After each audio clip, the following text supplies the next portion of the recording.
안녕하세요, 여러분. 마음이 정화되는 마음정화 TV예요.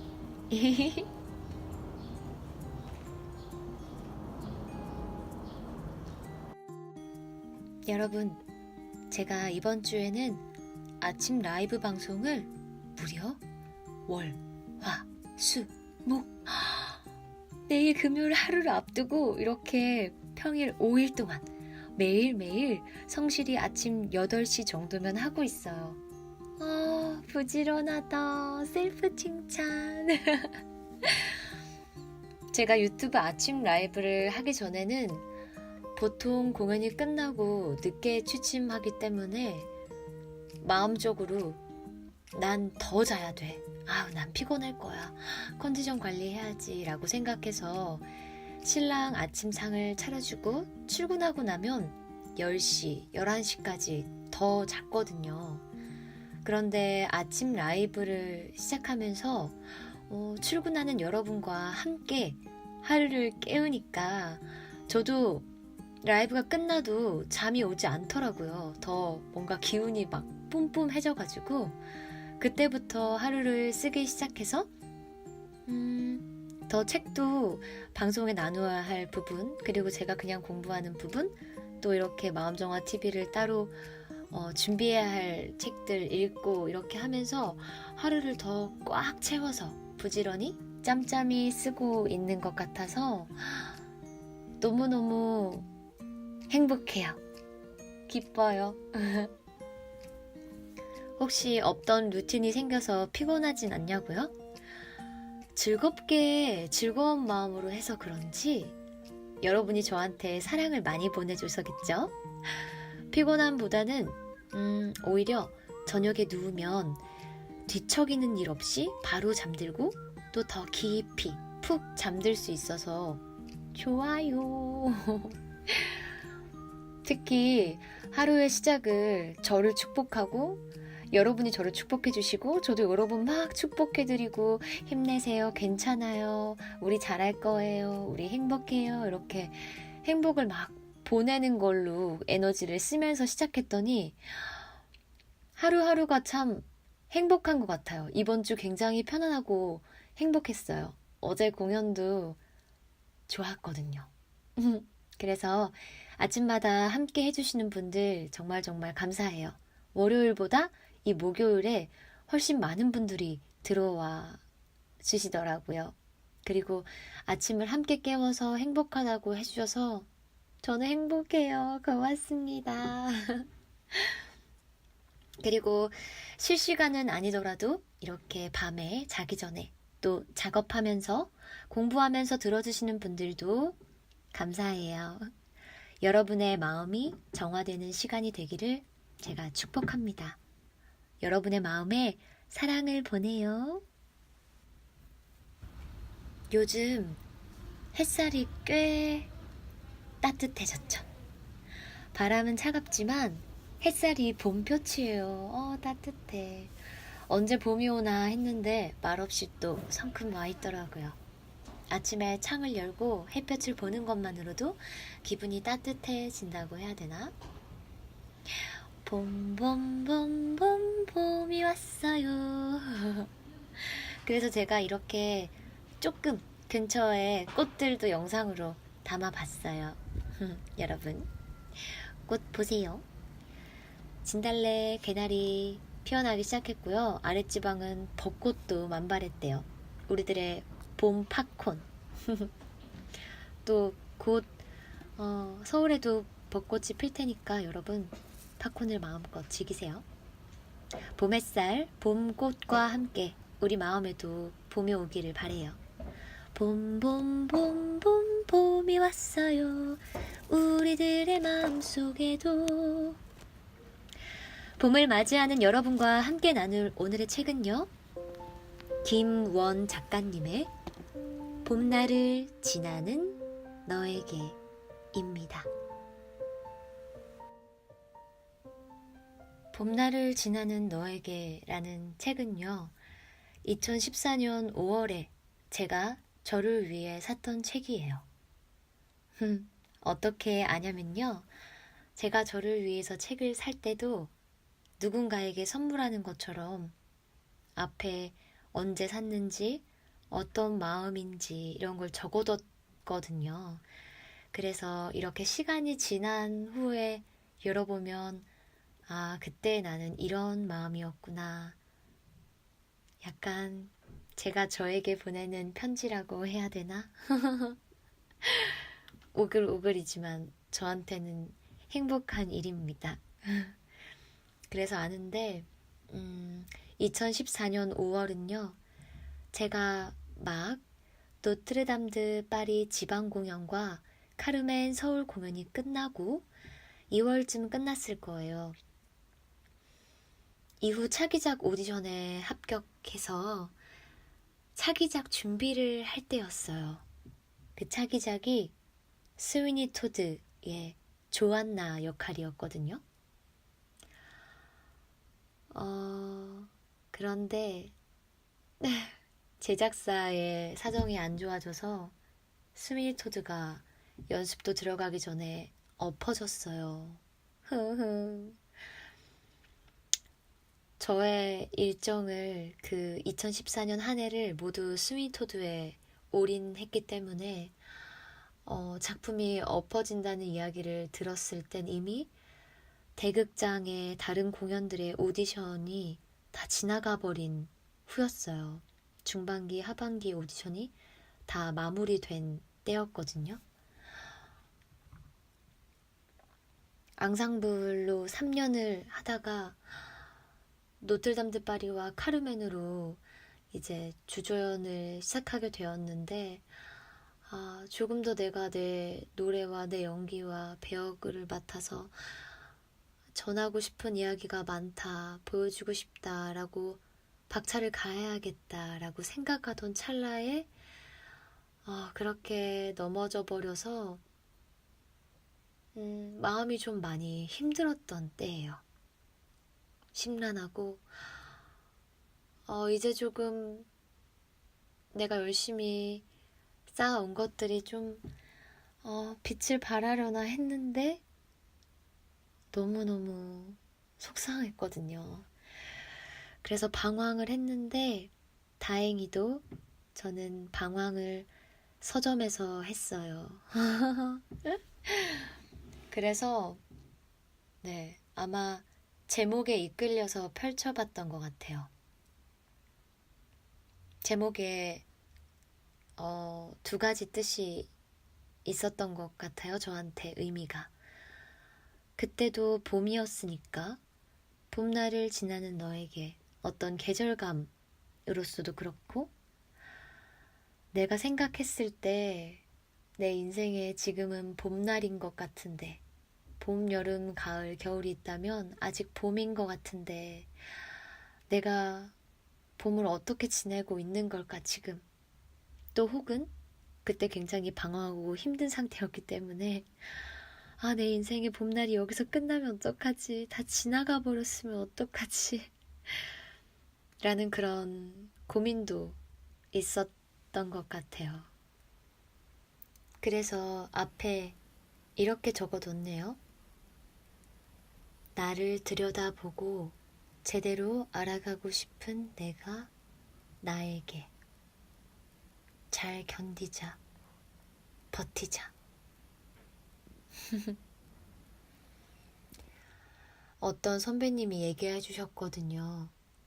잘하는 놈이 남는 게 아니라 남는 놈이 잘하는 거라고. 그래서 적어뒀던 것 같아요. 나 잘 견뎌보자, 버티자. 그리고 이 시간에 또 여기까지 열심히 작품하면서 나를 돌아보기보다는, 나를 들여다보기보다는 작품을 하느라 정신없이 왔기 때문에 이제부터 그 시간을, 또 성장해온 나를, 변화한 나를 들여다보고 나와 내가 친해질 시간을 가져야겠다. 이렇게 생각하면서 이 책을 봤던 것 같아요. 이 봄날을 지나는 너에게 책은요, 김원 작가님께서 어떤 문인이 독자들이 그에게 보내온 질문에 대한 답을 모아 책을 내었다는 이야기를 듣고 김원 작가님도 흉내내서 시작한 작업이라고 하세요. 이걸 보고 나도 나중에 책 쓰고 싶은데 그때 Q&A 부분을 추가해야겠다라는 생각을 했어요, 저도. 그래서 김원 작가님의 페이퍼라는 홈페이지에 무엇이든 물어보세요 라는 질문 게시판을 만들었대요. 그래서 거기에 이렇게 받은 매일매일 질문이 쏟아졌다고 하는데요.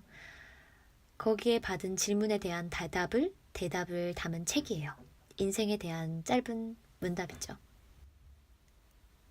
27살 저도 인생에 대한 질문이 많았는데 그때 이 책이 위로가 되어줬던 것 같아요. 그래서 다시 앉아서 찬찬히 읽어보고 여러분과 함께 나누어 보고 싶은 질문 몇 가지를 가져와 봤습니다. 작가님의 답변과 또 지금의 제가 생각하는 답변도 한번 들려드리려고요.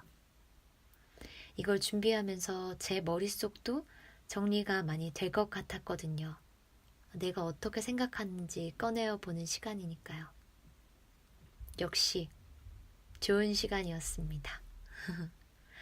책에는 제가 직접 이렇게 하나, 둘, 셋, 넷, 다섯, 여섯, 세 개 세어봤더니 77가지의 질문과 답이 담겨 있더라고요. 진짜 많죠. 그 중에 저는 8개의 질문을 뽑아봤어요. 책 전체에서요. 그래서 일단 오늘 조금 나누고 오늘 다 나누기엔 시간이 너무 길어질 것 같아서 오늘 조금 나누고 남은 질문을 또 다음 영상에 나누어 보려고 합니다.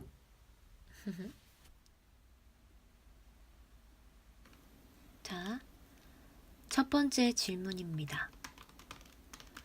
어르신들이 흔히 말하는 철이 든다는 게 도대체 뭘까요? 현실에 맞춰서 타협할 줄 아는 걸 말하는 걸까요? 라고 어떤 분이 질문을 해주셨어요. 맞아요. 우리 철 좀 들어라 하는 말 많이 듣고 자랐죠. 아직까지 듣고 계신 분들도 많을 거예요. 어떤 상황에서는 그런 이야기 아직도 듣죠. 그리고 또 어떤 상황에서는 철 들었다고 칭찬받기도 하고요. 철 드는 게 뭘까요? 일단 김원 작가님의 이야기를 간추려서 조금 들려드릴게요. 작가님이 말해요. 철이 든다는 철부지라는 철 모르는 어린 아이라는 뜻과 관계가 있다고 봅니다. 철을 모른다는 건 어느 때인지 모른다는 거예요. 봄인지 여름인지 가을인지 때를 모르고 날뛴다는 말이에요. 그러니 철이 덜 들었다는 건 철 모르고 까분다와 같은 의미로 세상 물정 모르고 날뛴다 라고 보면 될 것 같아요. 그래서 철이 들었다라는 말은 세상이 어떻게 돌아가는지 이제 좀 안다라는 뜻이라고 봅니다. 타협할 줄 아는 자세도 철드는 과정의 한 부분인데요. 타협이라는 단어는 다소 부정적 의미로 인식하기도 해요. 불의와의 타협이라는 말이나 자신의 소신을 포기한다라는 의미 때문이죠. 하지만 세상살이, 사회생활은 인간과 인간의 관계 속에 이루어지기 때문에 적절한 타협은 필수적이라고 봐요. 타협이란 양보를 전제로 하는 단어니까요.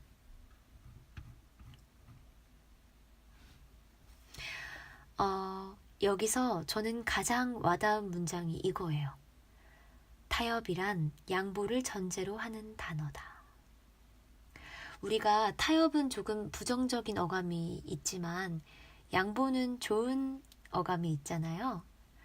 이왕 같은 뜻이라면 우리에게 조금 더 따뜻하게 다가오는 단어로 이해하면 좋을 것 같아요. 어때요? 여러분도 철 들어라, 철 좀 들어라 이런 얘기 친구들한테 어른들한테도 많이 듣고 또 누구한테 하기도 하고 그렇죠. 철 들어라 그 말 제가 생각해보면 주로 때 쓸 때, 때를 막 쓸 때 내 주장이 굽혀지지 않고 강할 때 그때 그런 이야기를 들었던 것 같고 하는 것 같아요. 철이 없는 건 절대 주변과의 타협, 양보가 없는 것이고 철이 들었다고 할 때는 주변과 타협, 양보를 할 때죠. 하지만 모든 일은 무조건이라는 전제가 붙을 수 없듯 우리가 지나온 시절을 돌이켜 봤을 때 무조건 양보가 옳은 것은 아니라는 생각이 들어요, 저는. 왜냐면 나에게 정말 꼭 중요한 것도 있는데 마냥 주변을 다 이해하고 양보하다가는 내 주장은 아무 힘이 없어지잖아요.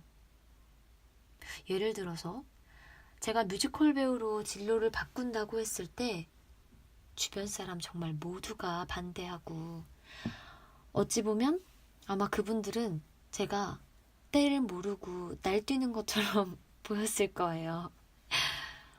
하지만 제 안에는 누구도 이해하지 못하지만 저만 알 수 있는 아주 강하게 피어나는 꿈이 있었거든요.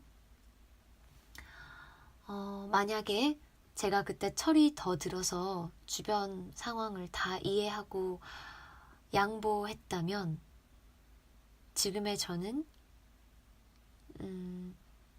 또 다른 생활을 하고 있겠죠.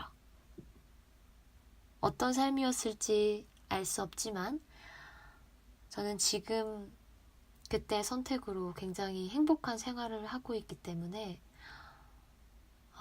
어땠을까라고 다른 삶을 사는 것에 기대감이나 그랬으면 어땠을까라는 아쉬움이 남지 않습니다.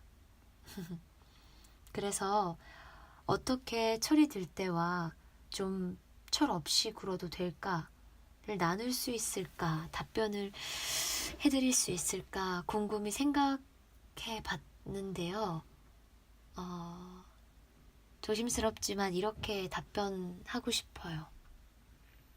아무래도 우리가 나이가 들면서 점점 더 많은 역할을 맡게 되고 책임도 많아지고 선택 사항도 더 많아져요. 어릴 때보다. 그럴 때 남녀노소 공통으로 드리고 싶은 말은 우리가 존재하는 방식에 대한 가치관은 좀 철없어도 좋아할 것 같아요.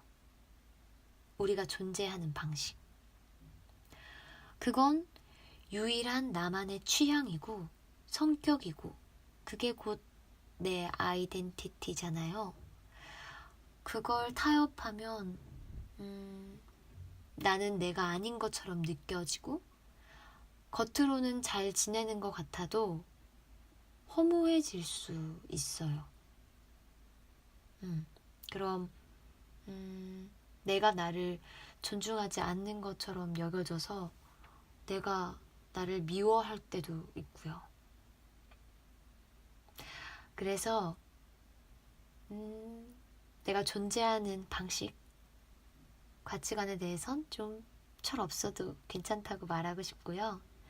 하지만 내가 소유하고자 하는 것에서는 철이 드는 것도 좋을 것 같아요. 우리가 가지고 싶은 게 많을 때 떼쓰잖아요. 어릴 때부터 막 장난감 사달라 해서 시작해서 점점 크면 뭐 어떤 메이커야 어떤 걸 사달라 뭐 그런 거. 부모님 아래에 있을 때는 그때 철이 든다면 부모님을 덜 슬프게 할 거고, 내가 독립해서 내 통장을 가지고 내 지갑을 가지고 있다면, 양보하면 내 통장을 메꿀 미래의 내가 고마워할 거예요. 아, 과거에 나 칭찬한다. 그거 참았던 거 정말 잘했다. 아무리 생각해봐도 이건 나한테 꼭 필요해. 아, 아니야. 아무리 따져도 꼭 필요해. 하면서 필요한 건 가져야죠. 하지만 혹시 나의 부족한 부분을 물건으로 채우려고 하거나 가지려고 하는 것들은 금방 의미가 없어져요. 그리고 물건의 가치를 내 가치로 만들어버리면 점점 더 나는 물건의 노예가 될 테니까요. 그리고 저는 지금 30대 초반을 살아가고 있으니까 앞으로 제가 경험해보지 못했던 것들의 30대 중후반, 그 이후는 말하기 조금 더 어렵죠. 안 가본 곳이니까. 하지만 지나온 10대, 20대를 생각했을 때는 이 이야기를 듣고 있는 10대, 20대 친구들에게는 가슴 뛰는 일을 찾는 거에 조금 더 철이 없었으면 해요. 겨우 20년 정도 살았는데 그 경험을 바탕으로 앞으로의 진로를 결정한다는 게 결코 쉬운 일이 아니에요. 특히 우린 학교 생활에 꽉 잡혀있기 때문에 다양한 경험이 많지 않잖아요. 그러니까 조금 더 시간을 두고 다양한 경험을 위해서 내가 어떻게 살아가고 어떤 존재로 살고 싶은 사람인지 찾아가는 여정은 좀 더 철들지 않아도 괜찮다고, 좀 더 방황하고 떼써봐도 괜찮다고 저는 응원해주고 싶어요. 꿈꾸는 분들이 저한테 이래서 어렵고 전 이걸 하고 싶은데 주변이 이래서 어렵고 뭐 이게 미래에 불안해요. 괜찮을까요? 이렇게 물어보는 분들이 많거든요. 답이 없어요. 조금 더 흔들리고 방황하고 내 안에 어떤 에너지를 믿어보는 게 좋다고 말하고 싶어요. 왜냐면 세상과 타협하기에 세상은 이미 과거에 물들어 있고 여러분은 앞으로 미래를 살아갈 존재잖아요. 미래를 살아갈 존재들. 그리고 저와 함께 20대, 30대, 그리고 이후의 어른들은 우리도 여전히 가슴 뛰는 일은 찾아야 해요. 가슴 뛰는 일이 없으면 늙는 거라고 생각하거든요. 노인이 가슴 뛰는 일을 하는 거에 있어서 우리가 와 멋있다 라고 생각하잖아요. 근데 젊은이라도 가슴 뛰는 일을 하지 않으면 그 노인보다 아마 더 에너지나 기쁨이 없을지도 몰라요. 하지만 이제 우리는 조금 옆에 함께 가는 사람이 많아질 테니까 같이 가는 사람들을 바라보고 내 마음에 사랑이 허락하는 안에서 내가 사랑의 마음으로 내어주고 양보할 수 있다면 네, 그 선에서 타협하기로 해요.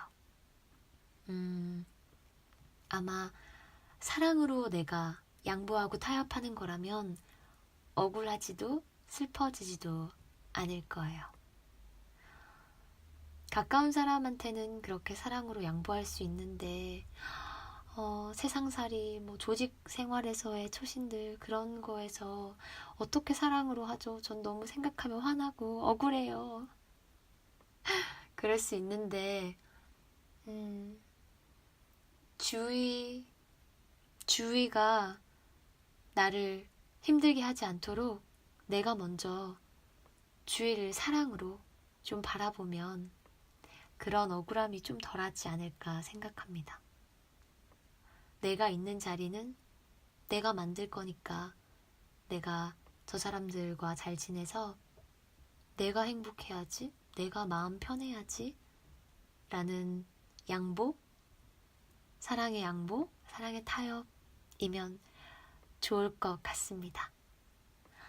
아니, 질문을 8개 정도 뽑았는데 와, 하나 답변하는데도 이렇게 굉장히 생각도 많이 하고 시간이 좀 걸렸어요. 그래서 일단 오늘은 여기까지로 마무리하고 남은 7개의 질문에 대해서 제가 조금 더 생각해보고 다음 영상 준비할게요. 좋아요와 구독 버튼 눌러주시고요. 이 영상을 통해서 생각나는 말들이 있으시다면 댓글로 남겨주세요. 댓글에 제가 힘이 나거든요. 여러분 오늘도 여기까지 들어주셔서 고맙고 여러분이 계신 곳 어디에나 제가 사랑을 보내면서 여러분을 응원할게요. 여러분 자신이 가장 행복했으면 좋겠어요. 봄날을 맞이하는 당신에게 오늘 여기까지 할게요. 고맙습니다.